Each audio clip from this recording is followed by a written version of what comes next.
Dead Space Extraction turned out to be so much better than expected for an on-rails shooter, but my god does its opening hour do as much as it can to hide that fact. Based on the voice acting alone during its opening scene, there seemed to be little hope of Extraction being any good. I'm mad at you, Sam Caldwell. Why? Because you somehow forgot to tell me what you're doing today. It's just a routine excavation.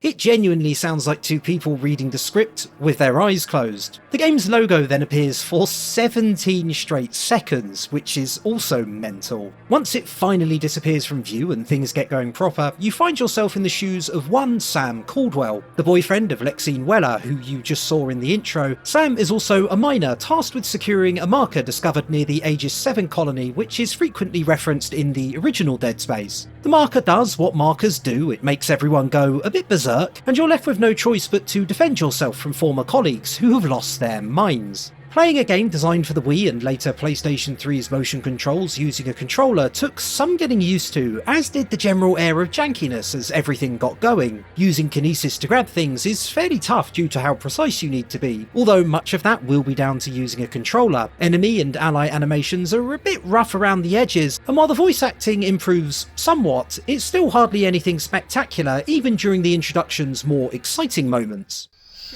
Egan, stop! What are you doing? You can't stop it. You can't fight it.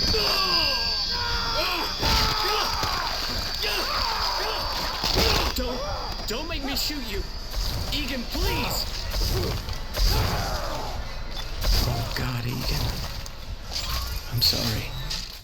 Extraction's opening, in fairness, is there mostly to introduce you to the gameplay basics more than anything else, and it does that with gusto. The aforementioned kinesis, slowing down enemies and objects with stasis, hacking terminals to gain entry to new areas. So many of the Dead Space staples are present and correct, as well as some other mechanics new and old we'll get to shortly. In what is actually a pretty fantastic twist, it turns out you can't be sure whether the marker-crazed humans Sam's been killing were actually that, or if Sam has lost his marbles and has actually been slaughtering innocent people.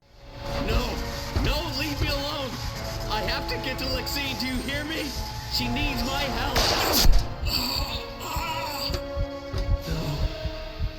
No. Lexine, help me. What? You're not. In the end, though, it doesn't matter either way, as the chapter ends with Caldwell as dead as a dodo. An indeterminate amount of time later, you're introduced to Detective Nathan McNeil, Extraction's protagonist, and his friend Gabe Weller, who find themselves in the midst of an outbreak. I gave Dead Space 2 a lot of credit for throwing Isaac into a similar situation from the off, rather than him arriving after all the bloodshed had occurred. Hit the card on screen now to watch my video on that amazing sequel, but Extraction did it several years earlier, and so deserves double the kudos. What's even more impressive is how much Extraction feels like part of the Dead Space family. Even though it's a very different experience from its third-person shooter brethren, developer Visceral Games does an excellent job of making it feel like a Dead Space game mechanically nonetheless. You may be unable to control your movement during encounters, but they feel like the series' trademark frantic skirmishes nonetheless, with necromorphs charging at you from all angles and by the bucket load.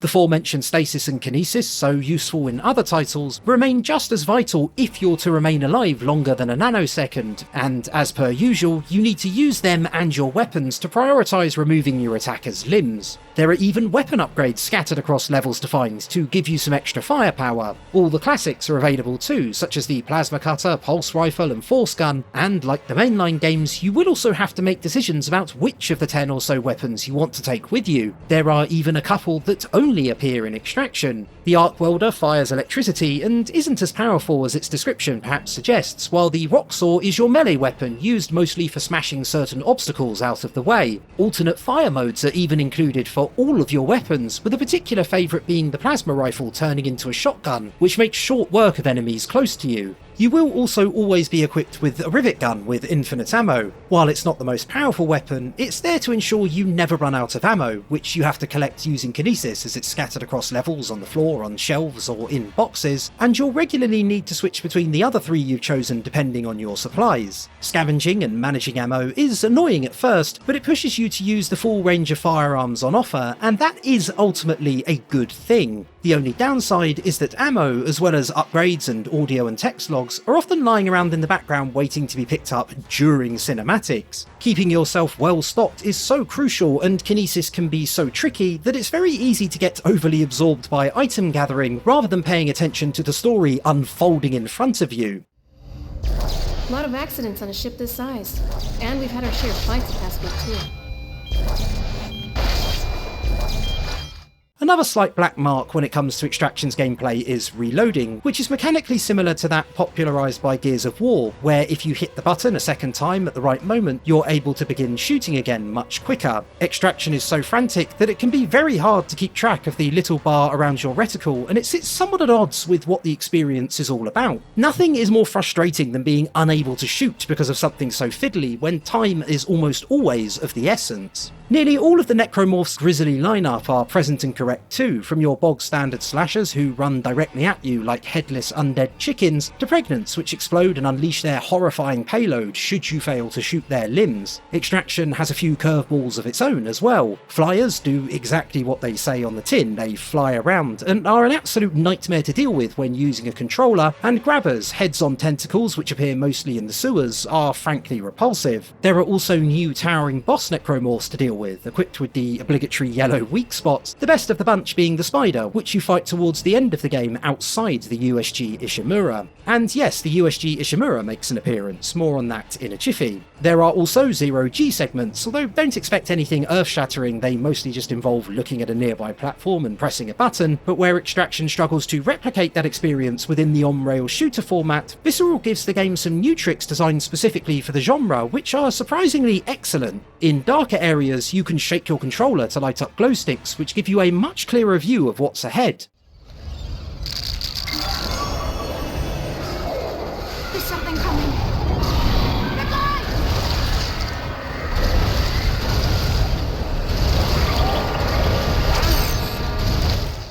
With Necromorphs continuing to attack regardless of how illuminated a setting is, they become a vital part of defending yourself. You'll also have to pay attention to your glowworms, as they run out though, so often you'll have to decide whether to deal with the Necromorph about to eat your face, or light up another glow stick to keep you going mid-encounter. It's a brilliant idea. These brief interludes where you can choose to look around for a moment or two are a great addition as well. The loss of agency during the switch from third-person freedom to first-person on-rail was always going to hurt a little, and being able to choose the direction you're looking, even if only for a second or two, does alleviate that somewhat. You are also given a choice of different paths at times, which initially seems like an awesome idea, but you'll quickly realise you're only ever deciding between the route forwards and one other, which takes you off the beaten track for a minute or two before returning you to the path you're actually meant to follow. Last but not least, there are also these segments where you have to try and hack something while Necromorphs swarm in the background.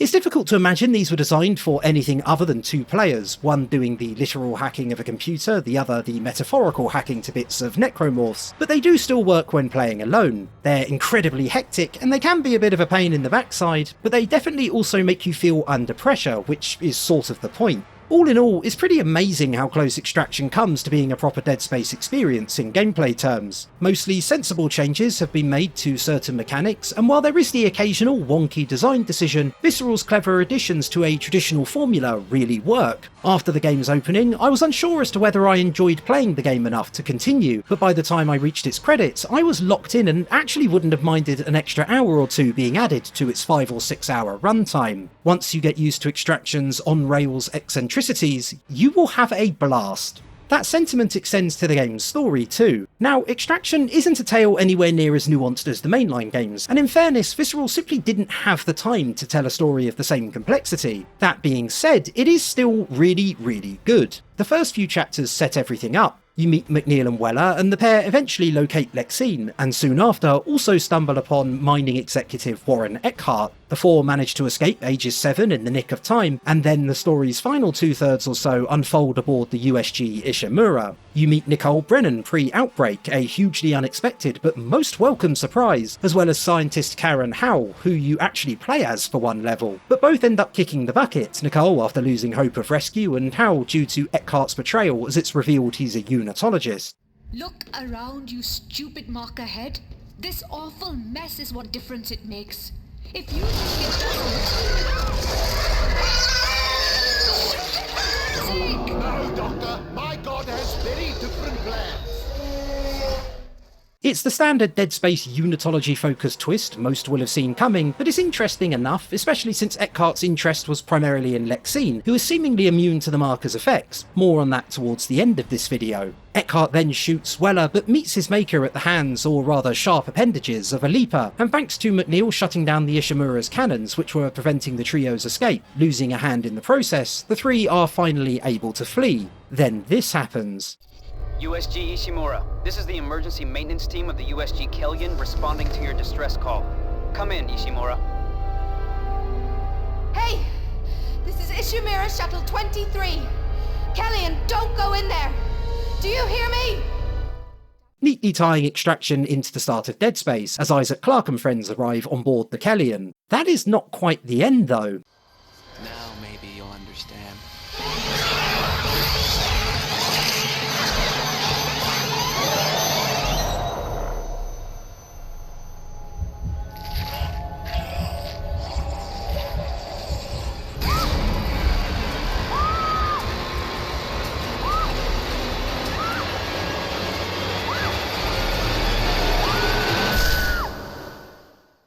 Seeing things from the perspective of a necromorph is a twist few will have seen coming, and who it is that attacks Lexine is left open to interpretation. It was definitely either McNeil or Weller, they both could have succumbed to their injuries, but it's never made explicitly clear which of them it is, for the first few years after Extraction's release at least. Examining the game's story from a high level, it's compelling but not overly complex. It's about escaping a necromorph outbreak with a betrayal and a few deaths thrown in, and it shares many of its beats with other games in the series. The way it brings in Nicole though and dovetails into the original is inspired, and it goes such a long way towards making Extraction feel almost unmissable. The group dynamic also really helps set the story apart. So often during the series you're alone except for the occasional cutscene, and seeing how several different people interact with each other while such a horrifying situation plays out really helps set the game's story apart from other titles. Like the mainline games, you remain mostly in a character's shoes during levels to maintain immersion, and you also regularly take control of different characters, so you're better able to understand their perspective and witness them breaking down due to the marker's effects.